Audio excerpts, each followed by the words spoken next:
প্রিয়া এবং শালিনী দুই বোনের মধ্যে তাদের মাকে দেখাশোনা করা নিয়ে ভীষণ পরিমাণে মনোমালিন্যের সৃষ্টি হয়। একেই তাদের বাবা মারা যায়, তার উপর এখন বিধবা বৃদ্ধা মা যদি দুই ধনী বোনের ঘাড়ে ওঠে তাহলে তাদের দুই বোনকে মায়ের সমস্ত খরচা বহন করতে হবে। আর এই নিয়ে তারা দুই বোন ভীষণ পরিমাণে চিন্তিত, কারণ তাদের টাকার অভাব নাই বা থাকতে পারে, কিন্তু মাকে দেখাশোনা করার সময় টাকা খরচা করতে তাদের গলা প্রায় শুকিয়ে যায়। যতক্ষণ বাবা বেঁচে ছিল ততক্ষণ দুই মেয়ে বড়লোক হওয়া সত্ত্বেও বাবার পেনশনের টাকায় ভাগ বসাতে এসেছিল, আর এখন যখন বাবার পেনশনের টাকা নেওয়া হয়ে যায় তখন তাদের বৃদ্ধা মা তাদের উপর বোঝা হয়ে পড়ে। আর বলিস না দিদি, তুই তো ভালোই তো শ্বশুর বাড়ির টাকায় রাজত্ব করছিস, আর এখন মাকে আমার ঘাড়ে তুলে দিতে চাইছিস। একই আমি অন্তঃসত্ত্বা, তার উপর এখন মায়ের খেয়াল আমি কিভাবে রাখবো? আর আমার শাশুড়ি মা আমার নিজেরই খেয়াল রেখে উঠতে পারছে না, এখন আমার বিধবা মায়ের খেয়ালও রাখবে? আমি পারবো না রে, মাকে আমার কাছে নিয়ে যেতে পারবো না। হ্যাঁ, তুই তো ছোটবেলা থেকে এরকমই, সব দায়িত্ব থেকেই তুই পিছিয়ে যাস, আর এখন মায়ের দায়িত্ব আমার ঘাড়ে তুই চাপিয়ে দে। আমার ছেলে এখন ক্লাস 5-এ পড়ে, ওর সামনে পরীক্ষা। আমি যদি এখন মাকে আমার কাছে এনে রাখি তাহলে আমার ছেলেকে কি পড়াশোনা করাবে শুনি? আর মায়ের খাওয়া দাওয়ার ক্ষেত্রে অনেক নাটক, মা নিরামিষ খাবে, আমিষ খাবে না, তার উপর মায়ের ওষুধের খরচা আছে, ডাক্তার দেখানোর খরচা, অত কিছু আমি করতে পারবো না রে বাবা। কথাটা তুই মন্দ বলিসনি। তারপর বাবা মারা যাওয়ার পর মায়ের মাথারও সমস্যা হয়ে গেছে, মায়ের মাথাটা মনে হয় ঠিকঠাক ভাবে কাজ করে না, দেখি কি করা যায়। এই বলে তারা ধনী বোন তাদের মায়ের নামে ভীষণ পরিমাণে নিন্দা করতে থাকে। অন্যদিকে তাদের মা স্বামী হারানোর শোকে ঘরে বসে একা একা কান্নাকাটি করতে থাকে। আর তারা দুই বোন যখন দেখে যে তাদের মায়ের শারীরিক অবস্থা একেবারেই ভালো নেই, তখন তারা বাধ্য হয়ে 6 মাস করে তাদের মায়ের দেখাশোনার দায়িত্ব নেয়। এভাবেই দেখতে দেখতে 5 বছর কাটে। কিন্তু হঠাৎ করে একদিন, তোমরা আমার দুই মেয়েকে দেখেছো গো? কি গো, কেউ কথা বলছো না কেন? সবাই এরকম আমার সঙ্গে কথা না বলে ট্রেনে উঠে যাচ্ছ? আমার দুই মেয়েকে কেউ নিয়ে এসে দাও না গো, আমার দুই মেয়ের কথা খুব মনে পড়ে। সেই 5 বছর আগে আমি আমার মেয়ে দুটোকে দেখেছিলাম, কিন্তু তারপর থেকে ওদেরকে আমি খুঁজে পাচ্ছি না। এভাবে সিমলা স্টেশনে কমলা দেবী ছুটোছুটি করতে থাকে। যখনই কোনো ট্রেন এসে দাঁড়ায় তখনই সে যাত্রীদেরকে নিজের ধনী দুই মেয়ের কথা জিজ্ঞাসা করতে থাকে। অর্থাৎ তার মাথার ব্যামো 5 বছরে ভীষণ পরিমাণে বেড়ে যায়, আর এখন রেল স্টেশনই হলো তার ঠিকানা। ঝড় হোক, বাদল হোক, বৃষ্টি হোক, যাই হোক না কেন, কমলা দেবী সেই স্টেশন ছেড়ে কোথাও যায় না, আর সবসময় নিজের দুই ধনী মেয়ের খোঁজই করতে থাকে। কিন্তু সবাই তাকে পাগলি পাগলি বলে খেপাতে শুরু করে। একদিন একটা ট্রেন এসে সবেমাত্র স্টেশনে দাঁড়ায়, আর সেই ভিড় ট্রেনের মধ্যে কমলা উঠে পড়ে। ও দাদা, ও ভাই, তোমরা নিশ্চয়ই শহরে যাচ্ছ, বলো। শহরে গেলে আমার দুই মেয়েকে বলো তো যে আমি সিমলা স্টেশনে ওদের জন্য 5 বছর ধরে অপেক্ষা করছি, আর আমাকে এসে ওরা দুজনে যেন নিয়ে যায়, কারণ আমি আমার দুই মেয়েকে খুব ভালোবাসি। কি হলো, কেউ কথা বলছো না কেন? তোমরা নিশ্চয়ই দেখেছো, বলো আমার দুই সুন্দরী মেয়েকে। দেখো কমলা, তোমার মেয়েরা কিন্তু তোমাকে আর নিতে আসবে না, কারণ তোমার দুই মেয়ে তোমাকে এখানে ছেড়ে দিয়ে চলে গেছে। তাই তুমি পাগলামি বন্ধ করো, আর চলো দুজনে মিলে আমরা ভিক্ষা করি, না হলে রাত্রিবেলা কিন্তু কোনো খাবার খেতে পাবো না। চন্দনা কমলাকে এরকম ভাবে বোঝাতে থাকে। তখন কমলা চোখ দিয়ে জল বেরিয়ে আসে, আর কমলা আজ থেকে 5 বছর আগের কথা মনে করতে শুরু করে। 5 বছর আগে ঠিক এরকমই একটা ট্রেনে সে তার দুই মেয়ে এবং তাদের পরিবারের সঙ্গে সিমলাতে বেড়াতে এসেছিল। সেই সময়, উফ দিদি, তোরা আমাকে বাঁচালি, কারণ একই আমি অন্তঃসত্ত্বা, তার উপর আমার আর বাড়িতে বসে বসে ভালো লাগছিল না। কি সুন্দর সিমলাতে ঘুরতে এলাম, আর মায়েরও তো বাবা মারা যাওয়ার পর কোথাও ঘুরতে যাওয়া হয় না, তাই সিমলাতে আসার পর মায়ের মনটাও কিন্তু ভালো হবে। সত্যি, আমার ছেলে বোল্টোর ক্লাস 5-এর পরীক্ষা শেষ হয়ে গেছে, আর এই সময় ঘুরবো না তো কখন ঘুরবো বল? মা, তোমার ট্রেনে করে সিমলা ঘুরতে এসে ভালো লাগছে তো? হ্যাঁ রে, তোরা দুজনে আমাকে যেখানে নিয়ে যাবি আমার কাছে সেই জায়গায় খুবই ভালো লাগবে। আর কিছুক্ষণ পর ট্রেনটা মনে হয় থামবে, কারণ ট্রেনটা তো এখন খুব আস্তে আস্তে চলছে।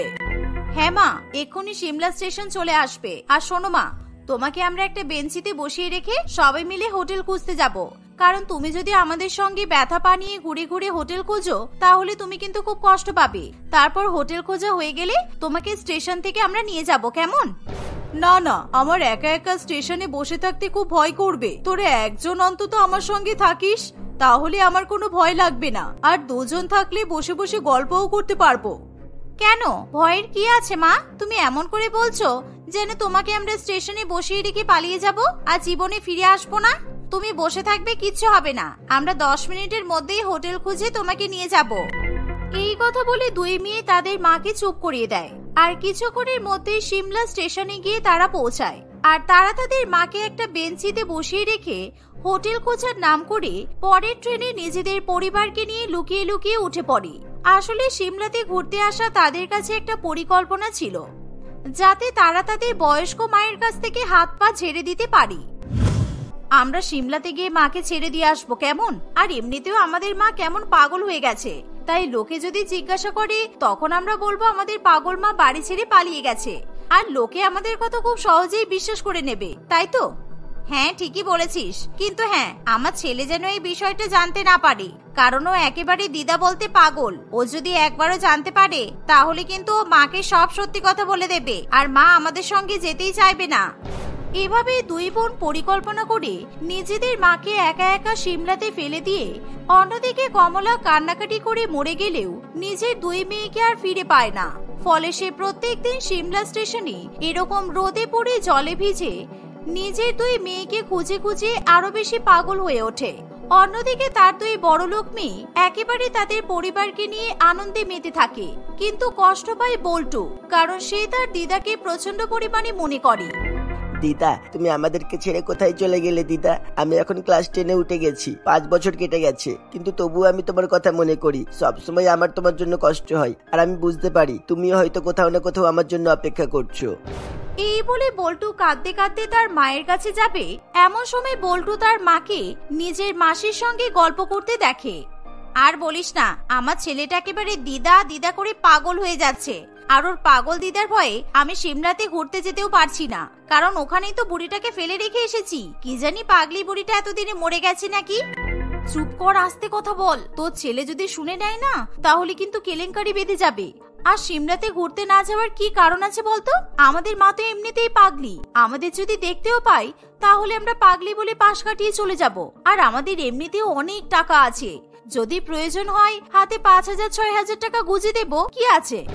এই বলে দুই বোন জোরে জোরে হাসতে থাকে। আর বল্টু তার মা এবং মাসির সব কথা শুনে ফেলে। এর ফলে বল্টু চোখ দিয়ে জল বেরিয়ে আসে। আর সে মনে মনে প্রতিজ্ঞা করে সে বাড়ির কাউকে কিছু না বলে নিজের দিদার সঙ্গে দেখা করতে যাবে, যে দিদা 5 বছর ধরে নিজের নাতির জন্য অপেক্ষা করছে। আর বল্টু যেমনটা ভাবে ঠিক তেমন ভাবেই কাজ করে। সে টিউশনে পড়তে যাওয়ার নাম করে বাড়ি থেকে বেরিয়ে পড়ে। আর স্টেশনে গিয়ে নিজের জমানো টাকা দিয়ে সিমলার টিকিট কাটে এবং ভিড় ট্রেনের মধ্যে সে উঠে পড়ে। অন্যদিকে, কি গো, আমার ছেলেটা কোথায় গেল? এই তো 4 ঘন্টা আগে বললো ও নাকি ইংরেজি টিউশন পড়তে যাবে, কিন্তু এখনো পর্যন্ত আমার ছেলেটা বাড়ি ফিরলো না কেন? আরে, তুমি এত কান্নাকাটি করছো কেন? ওর কিছুদিন পর পরীক্ষা, তাই হয়তো বন্ধুদের বাড়িতে গ্রুপ স্টাডি করতে চলে গেছে। চলো আমরা একবার ওর বন্ধুদের বাড়ি দেখে আসি, নিশ্চয়ই ছেলেকে পেয়ে যাব। এই বলে শালিনী এবং রাজ দুজনে মিলে তাদের ছেলেকে খুঁজবে বলে বাড়ি থেকে বেরিয়ে পড়ে, কিন্তু কোথাও তারা তাদের ছেলের খোঁজ পায় না। ফলে তারা ভীষণ পরিমাণে দুশ্চিন্তায় পড়ে। অন্যদিকে সারাদিন কান্নাকাটি করে প্রিয়াকে ফোন করে সমস্ত ঘটনা শালিনী জানিয়ে দেয়। আর বল্টু ভিড় ট্রেনের মধ্যে দিদাকে খুঁজতে যাচ্ছে বলে আনন্দে উত্তেজনায় চুপ করে বসে থাকে। দিদা, আমি আসছি দিদা, আর মাত্র কয়েক ঘন্টা অপেক্ষা করো, তারপরেই তোমার সাথে আমার দেখা হবে। আমার ভীষণ আনন্দ হচ্ছে দিদা, সেই 5 বছর অপেক্ষা করেছি এই দিনটার জন্যই। আর আমি আস্তে আস্তে টাকা জমিয়ে তোমার সাথে দেখা করতে যাচ্ছি। আমি আসছি দিদা। অন্যদিকে শালিনী, প্রিয়া এবং তাদের স্বামীরা সকলে মিলে বল্টুর হারিয়ে যাওয়ার রিপোর্ট করতে থানায় গিয়ে পৌঁছায়। আর তারা পুলিশের কাছে রিপোর্ট করে দেয়। এর ফলে পুলিশ চারিদিকে খোঁজ নিয়ে জানতে পারে বল্টু সিমলা যাওয়ার ট্রেনের টিকিট কেটে সেই ট্রেনে উঠে পড়েছে। আর এই খবর জানা মাত্রই শালিনী এবং প্রিয়ার মাথায় হাত পড়ে যায়। আর তারা খুব ভালো মতোই বুঝতে পারে বল্টু তার দিদার খোঁজ করতেই সিমলাতে যাচ্ছে। দেখলি প্রিয়া, তোকে আমি বলছিলাম না আমার ছেলেটা দিদা বলতে একেবারে পাগল। 5 বছর হয়ে গেছে, তবু ওর দিদাকে এখনো পর্যন্ত বলতে পারিনি। আমরা খুব ভুল করেছি, তাড়াতাড়ি চল, যে করেই হোক আমার ছেলেটাকে ফিরিয়ে আনতে হবে।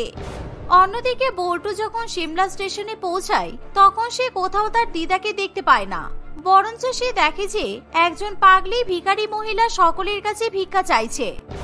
ও মেয়ে, আমাকে 5 টাকা 10 টাকা দাও না গো, সেই সকাল থেকে কিছুই খাইনি। ভীষণ খিদে পেয়েছে। আর তোমাকে দেখে মনে হচ্ছে তুমি শহরের মেয়ে এখানে ঘুরতে এসেছো। জানো, শহরে আমার না দুটো মেয়ে আছে, শালিনী আর প্রিয়া। ঠিক তোমার মতো বয়স হবে, কিন্তু ওরা 5 বছর আগে আমাকে এখানে ছেড়ে চলে গেছে। হয়তো ভুল করে রেখে চলে গেছে। তুমি যদি ওদেরকে দেখতে পাও তাহলে বলো না গো, আমি ওদের জন্য অনেক দিন ধরে অপেক্ষা করছি। আচ্ছা দিদা, তোমার যখন মাথা খারাপ তখন তুমি এরকম স্টেশনে দাঁড়িয়ে সবার কাছে ভিক্ষা চাও কেন? তুমি বরঞ্চ আমার সঙ্গে চলো, আমি তোমাকে ডাক্তার দেখিয়ে ঠিক করে দেব। আর হ্যাঁ, আমি শহরে থাকি, কিন্তু তোমার মেয়েদেরকে আমি দেখিনি। বরঞ্চ তুমি আমাকে নিজের মেয়ে ভাবতে পারো, কারণ আমার মা নেই। কমলা সেই মেয়েটির সঙ্গে এরকম ভাবে কথা বলতে থাকে। আর তখন বল্টু তাদের সব কথা শুনতে পায়। আর সে কাঁদতে কাঁদতে কমলার কাছে এসে দিদা দিদা বলে একেবারে জড়িয়ে ধরে। দিদা, আমি তোমাকে পেয়ে গেছি দিদা। অনেক কষ্ট করে আমি তোমাকে ফিরে পেয়েছি, কিন্তু তোমার এই অবস্থা দেখে আমার ভীষণ খারাপ লাগছে দিদা। কি অবস্থা হয়েছে তোমার, চোখ মুখে একেবারে কালি পড়ে গেছে। আমি সব সত্যি কথা জানতে পেরেছি। আমার মা আর মাসি তোমাকে ইচ্ছা করে স্টেশনে বসিয়ে রেখে চলে গেছে, যাতে তোমার খরচা বহন করতে না হয়। কিন্তু আমি তোমাকে আর ছেড়ে যাব না, তোমার সব খরচা আমি নেব। বল্টুর এমন কথা শুনে এবং বল্টুকে দেখে কমলা তাকে খুব ভালো মতোই চিনতে পারে। এর ফলে কমলা আনন্দে আত্মহারা হয়ে ওঠে। বল্টু, আমি জানতাম তুই আসবি বাবা। কত বড় হয়ে গেছিস রে, মুখটা একেবারে পাল্টে গেছে, তাই আমি তোকে চিনতে পারিনি। আর তোর মা আর মাসি কোথায়? তুই এখানে কার সঙ্গে এলি? কমলা তার নাতিকে জড়িয়ে ধরে আদর করছে এমন সময় ট্রেনে করে কমলার 2 সোনার টুকরো মেয়ে তাদের স্বামীকে নিয়ে কাঁদতে কাঁদতে সেখানে চলে আসে। আর নিজেদের বয়স্ক পাগল মায়ের এরকম অবস্থা দেখে তাদের চোখে জল চলে আসে। কারণ তারা বড়লোক হওয়া সত্ত্বেও, কোটি কোটি টাকার মালিক হওয়া সত্ত্বেও নিজের মায়ের দায়িত্ব নিতে পারেনি। ফলে তারা কান্নাকাটি করে নিজের মায়ের কাছে ক্ষমা চাইতে শুরু করে। কমলা তার 2 মেয়েকে ক্ষমা করে দেয়। আর সেদিনই প্রিয়া এবং শালিনী তাদের মাকে সঙ্গে করে নিয়ে শহরে ফিরে আসে। তারা তাদের মায়ের চিকিৎসা করিয়ে তাকে সুস্থ করে তোলে এবং তারা 2 বোন সম্পূর্ণ রকম ভাবে নিজেদের মায়ের দায়িত্ব নেয়। ফলে কমলার জীবনে আর কোনো রকম কষ্ট থাকে না। সে তার 2 মেয়ের সঙ্গে হাসি খুশি জীবন কাটাতে থাকে। রত্নাদেবী এবং স্বপন বাবু তাদের 2 ছেলে এবং ছেলের বউ রীতা ও প্রিয়ার সঙ্গে বাস করে। তাদের জীবনে এমনিতে কোনো সমস্যা নেই, কিন্তু একটাই সমস্যা যে গরমকাল পড়লেই বড় বৌমা ভীষণ পরিমাণে মিষ্টি খাবার খেতে চায়, আর ছোট বৌমা একেবারে বিপরীত, অর্থাৎ সে ঝাল খাবার খেতে পছন্দ করে। আর তাদের মাঝখানে পিছতে হয় শ্বশুর মশাই, শাশুড়ি মা এবং তাদের স্বামীদের, কারণ তারা এরকম 2 ধরনের ঝাল মিষ্টি খাবার খেয়ে গরমের মধ্যে একেবারে নাজেহাল হয়ে পড়ে। এমনই একদিন, মা, আজকে যা গরম পড়েছে, এর মধ্যে যদি বেশ ঝাল ঝাল করে রুই মাছ রান্না করি তাহলে খেতে কিন্তু দারুণ লাগবে। এই গরমের মধ্যে মাছের কালিয়া খেতে কিন্তু ব্যাপক লাগে, বলুন। মোটেই না, তুমি এত ঝাল খাবার খাইয়ে শ্বশুর মশাই আর শাশুড়ি মাকে মারবে নাকি? আমি আজকে গরমের মধ্যে সকলের জন্য মিষ্টি মিষ্টি চাটনি রান্না করব, কারণ এই গরমের মধ্যে ডাল ভাতের সঙ্গে চাটনি খেতে ভালো লাগে। দেখো, তুমি মিষ্টি চাটনি রান্না করো আর মিষ্টি পায়েস রান্না করো না কেন, আমি ঝাল ঝাল মাছের কালিয়াই রান্না করব। দেখো, তোমরা এরকম প্রত্যেকদিন রান্না নিয়ে ঝামেলা করো না। আর এই গরমের মধ্যে 2 রকমের রান্না করার কোনো দরকার নেই। তোমরা বরঞ্চ আজকে পান্তা ভাত বানিয়ে ফেলো। এই গরমের মধ্যে পান্তা ভাত খেলে সবার শরীর ঠান্ডা থাকবে। শাশুড়ি মায়ের কথাতে তার 2 বৌমা কিছুতেই পাত্তা দিতে চায় না। রীতা রান্নাঘরে ঢুকে সকলের জন্য ঝাল ঝাল রুই মাছের কালিয়া রান্না করতে শুরু করে। আর অন্যদিকে প্রিয়া সকলের জন্য অত্যাধিক চিনি দিয়ে মিষ্টি চাটনি রান্না করে। তাদের রান্না বান্না হয়ে গেলে 2 বৌমা 2 রকম বিপরীত খাবার টেবিলে সবার সামনে পরিবেশন করে দেয়। প্রথমে সবাই মিলে বাধ্য হয়ে রীতার হাতে রান্না ঝাল ঝাল রুই মাছের কালিয়া খায়। আর ঝালের চোটে সকলে ঘামতে শুরু করে। উফ, কি ঝাল হয়েছে! ওরে বাবা, ছোট বৌমা, তুমি এত ঝাল দিয়ে রান্না করেছো কেন? এত ঝাল খাবার আমরা তো কিছুতেই খেতে পারছি না, গরমের মধ্যে ভীষণ কষ্ট হচ্ছে। সত্যি রীতা, তুমি তো দেখছি এই গরমের মধ্যে এরকম ঝাল খাবার খাইয়ে খাইয়ে আমাদের মেরে ফেলবে। নিউজে সবসময় বলছে হালকা পাতলা খাবার খেতে, কিন্তু তুমি এত ঝাল দিয়ে রান্না করছো। প্রত্যেকদিন এরকম করলে আমরা কিন্তু বাড়িতে খাবার খাওয়াই বন্ধ করে দেবো। উফ প্রিয়া, তুমি কি মিষ্টি খাবার রান্না করেছো? আমি ঝালে একেবারে মরে যাচ্ছি, আমি এরকম ঝাল খাবার খেতে পারছি না। উফ, ওরে বাবা, তাড়াতাড়ি কিছু মিষ্টি খাবার দাও প্লিজ। উফ, ডাইনিং টেবিল এসি চলছে, তবুও দেখো ঝালের চোটে ঘেমে মরে যাচ্ছি। হ্যাঁ, আমি ভালো করেই জানি তোমরা এরকম ঝাল ঝাল খাবার খেতে পারবে না। সেই কারণে আমি বেশি বেশি চিনি দিয়ে মিষ্টি চাটনি রান্না করেছি, আমের চাটনি। ঝাল মুখে মিষ্টি আমের চাটনি খাও, দেখবে ভালো লাগবে। এই বলে প্রিয়া অত্যাধিক মিষ্টি দেওয়া আমের চাটনি সকলের পাতে দিয়ে দেয়। সেই মিষ্টি চাটনি খেয়ে সকলের মুখ এত পরিমাণে মিষ্টি হয়ে যায় যে তাদের সকলের গা গুলিয়ে ওঠে। এই গরমের মধ্যে তাদের বমি পেতে শুরু করে। তারা এত বেশি মিষ্টি খাবারও সহ্য করতে পারে না। ঝাল খাবার খাইয়ে গরমের মধ্যে মেরে ফেলছো, তারপর আবার এত মিষ্টি খাবার খাইয়ে বমি করিয়ে পেট থেকে আগের খাবারগুলো বের করে নিয়ে আসছো তো তোমরা। সত্যি বৌমা, তোমরা দুজনে মিলে গরমে ভীষণ উপদ্রব করা শুরু করেছো। এই বলে তারা সকলে অত্যাধিক মিষ্টি চাটনি খেয়ে বমি করতে শুরু করে। তার পরের দিন থেকে শাশুড়ি মা গরমের মধ্যে রান্না করতে চাইলে দুই বৌমা কিছুতেই তাকে রান্না করতে দেয় না, কারণ তারা খুব ভালো করে জানে তাদের শাশুড়ি মা ছোট বৌমার মতো ঝাল দিয়ে রান্নাও করবে না, আবার বড় বৌমার মতো মিষ্টিও রান্নাতে ব্যবহার করবে না। তাই দুই বৌমার খাবার খেতে অসুবিধা হবে বলে তারা কিছুতেই শাশুড়ি মাকে রান্নাঘরে ঢুকতে দেয় না। একদিন, উফ দিদি ভাই, তুমি এত মিষ্টি খাবার খাও কি করে কি জানি, তোমার পেটে কৃমি হয় না? কারণ আমি ছোটবেলায় মিষ্টি খেলেই মা বলতো পেটে কৃমি হবে, তাই জন্য আমি ঝাল খাওয়া শুরু করেছিলাম। এসব মিষ্টি খাবার মানুষ খেতে পারে নাকি? আর তুমি এরকম ঝাল ঝাল খাবার কি করে খাও কি জানি? এই গরমের মধ্যে ঝাল খাবার খেলে ছোটবেলায় মা বলতো পেটের মধ্যে লঙ্কার গাছ হয়, তাই আমি মিষ্টি খাওয়া শুরু করেছিলাম।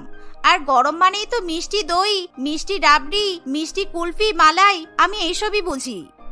আর আমি গরমকাল মানে ঝাল ঝাল পাপড়ি চাট, ঝাল ঝাল ফুচকা, ঝাল বিরিয়ানি, ভালো করে বেশি করে শুকনো লঙ্কা দিয়ে আম পোড়া মাখা, এসবই বুঝি। একদিন রত্নাদেবীর বোন শিপ্রা তাদের বাড়িতে ঘুরতে আসে। শিপ্রাকে দেখে রত্নাদেবী ভীষণ খুশি হয়। এমনকি শিপ্রা ভীষণ ভালো মনের মানুষ হওয়ায় দুই বৌমাও তাকে দেখে খুশি হয়। আর বাড়ির দুই বৌমা তখনই তাদের মাসি শাশুড়ি মায়ের আপ্যায়নে ব্যস্ত হয়ে ওঠে। ছোট বৌমা তাড়াতাড়ি করে রান্না করে গিয়ে মাসি শাশুড়ির জন্য বেশি করে শুকনো লঙ্কা এবং কাঁচা লঙ্কা দিয়ে কাঁচা আম মেখে নিয়ে চলে আসে। আমি আপনাদের সবার জন্য কাঁচা আম মেখে নিয়ে এসেছি, একেবারে ঝাল ঝাল করে। আমি জানি শিপ্রা মাসি এই গরমের মধ্যে ঝাল দিয়ে কাঁচা আম খেতে পছন্দ করেন। বা বৌমা, তুমি তো বেশ ঝাল ঝাল দিয়ে কাঁচা আম মেখেছো, কিন্তু ঝাল দিয়ে একেবারে আমগুলো লাল করে ফেলেছো যে, এত ঝাল খেও না কিন্তু। মাসি, এই দেখুন, আমি আপনার জন্য গরমের মধ্যে বেশি মিষ্টি দিয়ে কুলফি মালাই তৈরি করেছি। আপনি বরং ওই ঝাল দিয়ে কাঁচা আম মাখা খাওয়া বাদ দিন, আমার হাতে তৈরি করা মিষ্টি কুলফি মালাই খেয়ে দেখুন, শরীর একেবারে ঠান্ডা হয়ে যাবে। সত্যি তোমরা দুই বৌমা এবছর গরমকালেও পাল্টালে না। এই ঝাল আর মিষ্টির লড়াইয়ে সারা গরমকাল তোমরা কাটিয়ে দেবে বলো, আর সমস্যা হবে আমার দিদি আর জামাই বাবুর। কি করব বল, এই দুই বৌমাকে নিয়ে আমার খুব জ্বালা হয়েছে। একজনের হাতে ঝাল খাবার খেলে অন্যজন রাগ করে, আবার অন্যজনের হাতের মিষ্টি খাবার খেলে আরেকজন রাগ করে বসে থাকে। এই দুই রকম খাবার খেয়ে আমাদের শরীর একেবারে খারাপ করছে। আর ছোট বৌমা বড় বৌমা দুজনকে বললেও এরা তো কোনো কথাই শোনে না। নিজের দিদির মুখে দুই বৌমার নালিশের কথা শুনে শিপ্রারও কিছু করার থাকে না, তাই সে অতিরিক্ত ঝাল দিয়ে আম মাখা খেয়ে নেয়। কিন্তু আম মাখা খাওয়ার পর সে নাকের জলে চোখের জলে হয়ে যায়। তাই সে ঝাল কমানোর জন্য অতিরিক্ত মিষ্টি দেওয়া মটকা কুলফি মালাই খায়। আর সেই মালাইতে অত্যাধিক মিষ্টি দেওয়ার ফলে সেই খাবার খেয়েও তার ভালো লাগে না। তাই সে কোনো মতে দুই রকমের খাবার খেয়ে গরমের মধ্যে নিজের বাড়িতে ফিরে যায়। এভাবেই দেখতে দেখতে আরো কিছুদিন কাটে। একদিন গরমের মধ্যে দুই ভাই অফিস থেকে বাড়ি ফিরে এলে, তোমরা অফিস থেকে শূন্য হাতে ফিরে আসলে কেন? প্রীতম, আমি যে তোমাকে বলেছিলাম আমার জন্য ঝাল ঝাল ফুচকা নিয়ে আসতে, তুমি আমার জন্য ফুচকা নিয়ে আসোনি। আজকে ভীষণ গরম পড়েছে আর আমার ঝাল ঝাল ফুচকা খেতে ইচ্ছা করছে। তুমি তাহলে আমাকে আগেই বলতে পারতে যে তুমি ফুচকা নিয়ে আসতে পারবে না, আমি তাহলে নিজেই বাইরে বেরিয়ে ফুচকা খেয়ে আসতাম। রিতার কথা শুনে বড় বৌমা প্রিয়াও সেখানে চলে আসে, কারণ সেও তার স্বামীকে বাজার থেকে আসার সময় মিষ্টি আইসক্রিম, রসগোল্লা এবং মিষ্টি দই নিয়ে আসতে বলেছিল। কি হলো রাজ, আমার মিষ্টি দই আইসক্রিম রসগোল্লা কোথায়? তুমি তো ভালো করেই জানো গরমকালে রাত্রিবেলা এসব না খেলে আমার ঘুম হয় না, তবুও তুমি আমার জন্য মিষ্টি দই আইসক্রিম রসগোল্লা নিয়ে আসোনি। এবার মিষ্টি না খেয়ে আমি রাত্রিবেলা জেগে বসে থাকি বলো? এই গরমে রাস্তায় কাকপক্ষীও দেখা যাচ্ছে না, তারাও তাদের বাসায় ফিরে গেছে। আর কোথায় তোমাদের স্বামীরা এসেছে, সেখানে তোমাদের স্বামীদের সেবা করবে কিনা তোমরা আমাদের কাছে এখনো পর্যন্ত ঝাল আর মিষ্টি খাবারের বায়না করছো। তোমাদের দুই বইয়ের মধ্যে কোনো লজ্জা নেই দেখছি। হ্যাঁ ঠিক বলেছিস দাদা, কোথায় অফিস থেকে ফিরেছি আমাদের একটু কোল্ড ড্রিঙ্কস দেবে বা একটু ঠান্ডা ঠান্ডা জল দেবে তা নয়, একজনের জন্য ঝাল ফুচকা আনতে হবে আর একজনের জন্য মিষ্টি দই আনতে হবে, একদম যেন মামার বাড়ির আবদার পেয়েছে। এই বলে রাজ এবং প্রীতম ঘরে চলে যায়। ফলে দুই বৌমার কাছে কোনো উপায় না থাকায় তারা নিজেরাই ঝাল এবং মিষ্টি খাবার খাওয়ার জন্য রাস্তায় বেরিয়ে পড়ে। ছোট বৌমা তার মতো করে বেশি করে লঙ্কা দিয়ে এবং গোলমরিচ দিয়ে ঝাল ঝাল ফুচকা খেয়ে নেয়। অন্যদিকে বড় বৌমা মিষ্টির দোকানে ঢুকে মিষ্টি মিষ্টি দই, রসগোল্লা এবং আইসক্রিম খায়। নিজেদের মনের মতো খাবার খেয়ে দুই বৌমা আবার বাড়িতে ফিরে যায়। এভাবেই দেখতে দেখতে আরো কিছুদিন কাটে। একদিন, ছোট বৌমা, বড় বৌমা, আজকে আমি খবরে শুনেছি ভীষণ গরম পড়বে, তাই তোমরা দুজনে আমাকে আর তোমাদের শ্বশুর মশাইকে একটু আমের শরবত করে দিও তো, কারণ আমের শরবত খেলে গরম তাপমাত্রা গায়ে অনুভব হয় না আর পেটটাও ঠান্ডা থাকে। আজকে আমি আর তোমার বাবা শুধু আমের শরবত খেয়েই থাকবো। ঠিক আছে মা, আমরা আপনাকে আমের শরবত করে দেব। আমি আমার মতো করে আপনার আর বাবার জন্য বেশ ঝাল ঝাল করে আমের শরবত বানাবো, আর আমি আপনাদের জন্য মিষ্টি মিষ্টি আমের শরবত বানাবো। এই মরেছে, এই দুই বৌমাকে আমের শরবত করতে বলে আমি তো দেখছি ভুল করে ফেলেছি। এবার সারাদিন আমাকে আর আমার বরকে একবার ঝাল আর একবার মিষ্টি আমের শরবত খেয়ে মরতে হবে। হে ঈশ্বর, তুমি আমাকে রেহাই দাও। অন্যদিকে রীতা রান্নাঘরে গিয়ে বেশি করে কাঁচা লঙ্কা দিয়ে মিক্সিতে আম পেস্ট করে ঝাল ঝাল আমের শরবত তৈরি করে। অন্যদিকে বড় বৌমা বেশি করে চিনি দিয়ে একেবারে মিষ্টি গুড়ের মতো আমের শরবত বানায়।